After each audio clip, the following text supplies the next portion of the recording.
महाभारत की कथा में कई सारे श्रापों का जिक्र किया गया है। इन्हीं श्रापों में से एक श्राप ऐसा था जो कि द्रौपदी ने घटोत्कच को दिया था। माना जाता है कि द्रौपदी ने ये जो श्राप भीम के पुत्र को दिया था, उससे महाभारत के युद्ध में भीम के पुत्र घटोत्कच की मौत हो गई थी। लेकिन इस श्राप से अर्जुन की जान जरूर बच गई थी, क्योंकि घटोत्कच को जिस अमोघ अस्त्र से कर्ण ने मारा था वो उसने अर्जुन के लिए ही बचा के रखा था। कर्ण अपने इस अस्त्र से अर्जुन को मारना चाहता था, लेकिन उसे मजबूरी में घटोत्कच को मारना पड़ा। दोस्तों चलिए आज इस वीडियो में हम जानते हैं कि द्रौपदी ने घटोत्कच को क्यों श्राप दिया था और आखिर कौन सा श्राप दिया था जिसके कारण वो कुरुक्षेत्र के युद्ध में पूर्ण रूप से भाग नहीं ले सका था। इस जानकारी के लिए वीडियो में हमारे साथ अंत तक बने रहिएगा, जिससे कि आपको सही और सटीक जानकारी प्राप्त हो पाए। नमस्कार दोस्तों, राधे राधे। आपके हमारे चैनल ज्ञान शास्त्र में आप सभी का स्वागत है। दोस्तों महाभारत की कथा के प्रमुख पात्रों में से एक पात्र है घटोत्कच का। घटोत्कच जो कि भीम का पुत्र था, वो बहुत बलशाली था। उसका विशालकाय शरीर था और उसके बल से महाभारत के युद्ध में हाहाकार मच गया था। भीम के पुत्र घटोत्कच जब पांडवों की तरफ से युद्ध में पहुंचे थे तो उन्होंने कौरव सेना के छक्के छुड़ा दिए थे। दोस्तों घटोत्कच को बर्बरीक का पिता माना जाता है। कलयुग में खाटू श्याम जी के तौर पर पूजे जाने वाले बर्बरीक घटोत्कच के ही पुत्र थे। लेकिन ऐसा क्या हुआ था कि घटोत्कच को द्रौपदी ने श्राप दे डाला? दोस्तों माना जाता है कि इसी श्राप की वजह से ही घटोत्कच की युद्ध भूमि में मृत्यु हुई थी, वरना घटोत्कच की मृत्यु इतनी आसान नहीं थी। दोस्तों आखिर वो कौन सा श्राप था और द्रौपदी ने भीम के पुत्र को ये श्राप क्यों दे दिया? क्योंकि भीम का पुत्र द्रौपदी के लिए भी पुत्र के समान ही हुआ। चलिए आइए इस बारे में हम विस्तार से जानते हैं, लेकिन उसको जानने से पहले आपसे एक छोटी सी रिक्वेस्ट है कि अगर अभी तक आपने वीडियो को लाइक नहीं किया है तो कृपया वीडियो को लाइक कर दें और ज़्यादा से ज़्यादा शेयर करें, जिससे कि ये जानकारी अधिकतर लोगों तक पहुंच पाए।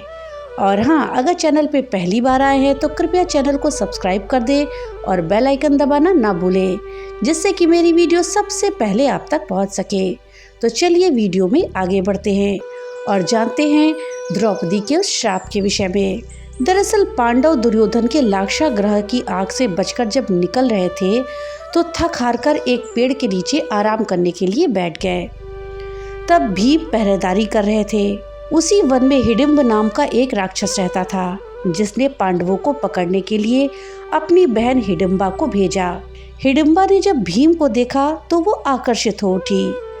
उसने माया से अपना सुंदर रूप धारण किया और भीम से बातें करने लगी और उन्हें सभी बातें बता दी। अर्थात उसने अपने भाई के बारे में सब कुछ बता दिया कि कैसे उसके भाई ने उसको उन लोगों को लाने के लिए भेजा है। इसी बीच अपनी बहन को ढूंढते हुए हिडिंब भी वहां पहुंच गया तो उसने भीम और हिडिंबा को साथ में बात करते हुए देखा।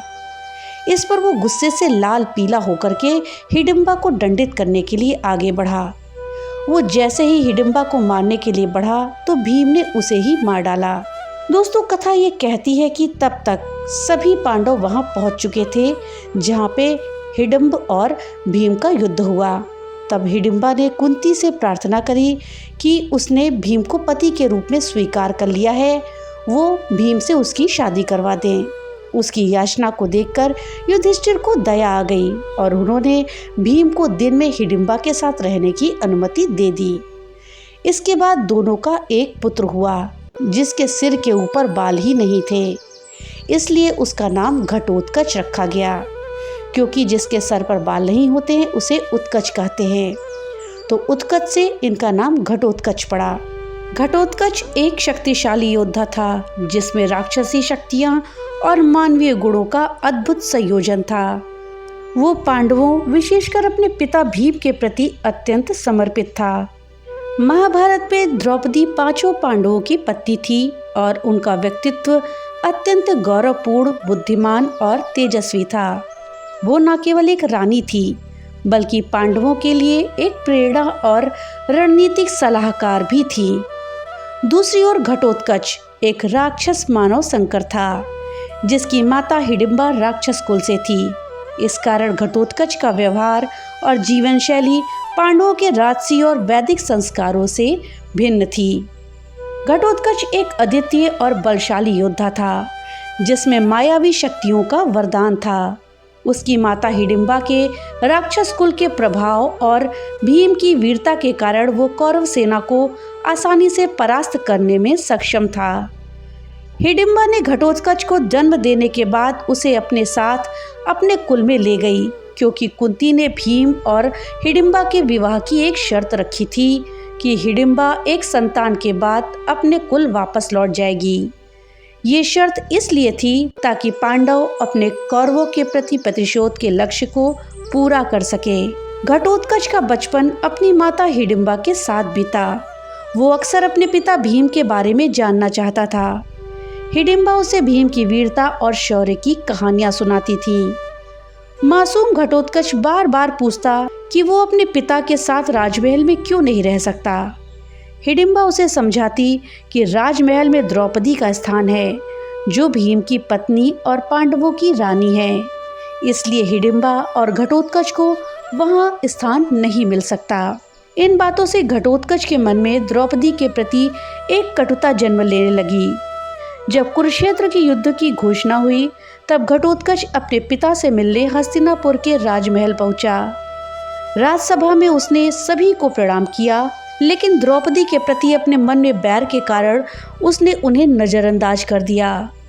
द्रौपदी ने इस अपमान को मुस्कान के साथ सह लिया, परंतु उनके मन में पीड़ा थी। घटोत्कच ने अपने पिता से हर्षोल्लास के साथ भेंट करी और गर्व भरे शब्दों में अपने माता हिडिंबा की प्रशंसा करी। उसने हिडिंबा को भीम के समकक्ष बलशाली और अन्य नारियों से श्रेष्ठ बताते हुए कहा कि वो स्वयं उनके पुत्र के रूप में अजेय है और रणभूमि में उसे कोई हरा नहीं सकता। इन अभिमान भरे शब्दों में द्रौपदी को अबला कहकर अप्रत्यक्ष रूप से उनका तिरस्कार किया गया। घटोत्कच के इन शब्दों ने द्रौपदी के हृदय को गहरी चोट पहुंचाई। उन्हें कौरवों द्वारा सभा में किए गए अपमान की स्मृति ताजा हुई।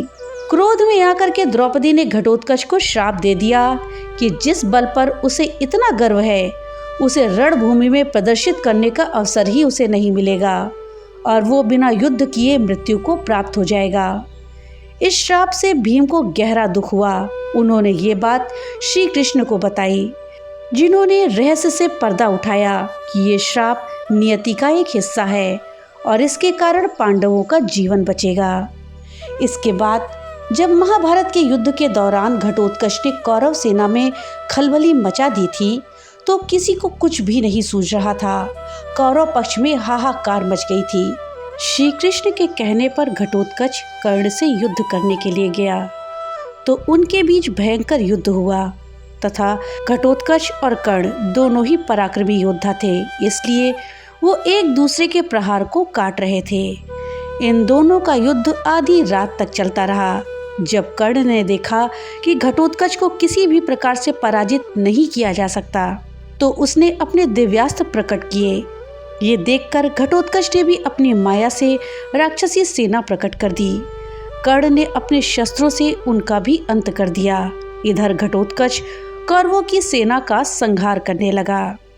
ये देखकर दुर्योधन ने कर्ण से कहा कि तुम इंद्र की दी हुई शक्ति से अभी इस राक्षस का अंत कर दो, नहीं तो ये आज कौरव सेना को समाप्त कर देगा।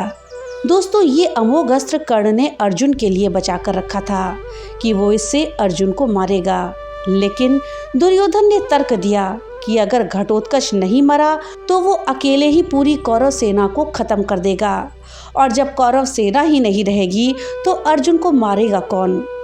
इससे पहले उसका वध करना जरूरी है। इसके बाद कर्ण ने अमोघ अस्त्र से घटोत्कच की जान ले ली। साथ ही अर्जुन की जान इससे बच गई, क्योंकि अमोघ अस्त्र घटोत्कच के ऊपर प्रयोग हो चुका था। जब अमोघ अस्त्र ही नहीं था तो अर्जुन की जान कैसे जाती। जब घटोत्कच की मृत्यु हो गई तो पांडव की सेना में शोक की लहर छा गई, लेकिन भगवान श्री कृष्ण प्रसन्न हो गए। अर्जुन ने जब इसका कारण पूछा तो श्री कृष्ण ने कहा कि जब तक कर्ण के पास इंद्र के द्वारा दी गई दिव्य शक्ति थी उसे पराजित नहीं किया जा सकता था। उसने वह शक्ति तुम्हारा वध करने के लिए रखी हुई थी, लेकिन वो शक्ति अब उसके पास नहीं है। ऐसी स्थिति में तुम्हें उससे कोई खतरा नहीं है। इसके बाद श्री कृष्ण ने ये भी कहा कि अगर आज कर्ण घटोत्कच का वध नहीं करता तो एक दिन मुझे ही उसका वध करना पड़ता, क्योंकि वो ब्राह्मणों और यज्ञों से शत्रुता रखने वाला राक्षस था। तुम लोगों का प्रिय होने के कारण ही मैंने पहले इसका वध नहीं किया था। हालांकि दोस्तों, इस बात को ध्यान रखना बहुत महत्वपूर्ण है कि कृष्ण की खुशी को अक्सर युद्ध में घटोत्कच की मृत्यु पर दुखी की प्रक्रिया के रूप में नहीं देखा जाता, बल्कि इसे एक राहत के रूप में देखा जाता है, क्योंकि कृष्ण ने घटोत्कच को जानबूझकर कर्ण के खिलाफ भेजा था ताकि अर्जुन को बचाया जा सके। दोस्तों, अमोघ अस्त्र को कोई रोक नहीं सकता था। माना जाता है कि द्रौपदी के इसी श्राप के कारण घटोत्कच की कम उम्र में मृत्यु हो गई थी। दोस्तों, ये थी जानकारी कि द्रौपदी ने आखिर घटोत्कच को क्यों श्राप दिया था और आखिर अर्जुन की जान कैसे बची। दोस्तों, जानकारी आपको कैसी लगी हमें कमेंट बॉक्स में लिख करके जरूर बताइएगा। तो मिलते हैं अगली नई वीडियो के साथ, तब तक के लिए राधे राधे।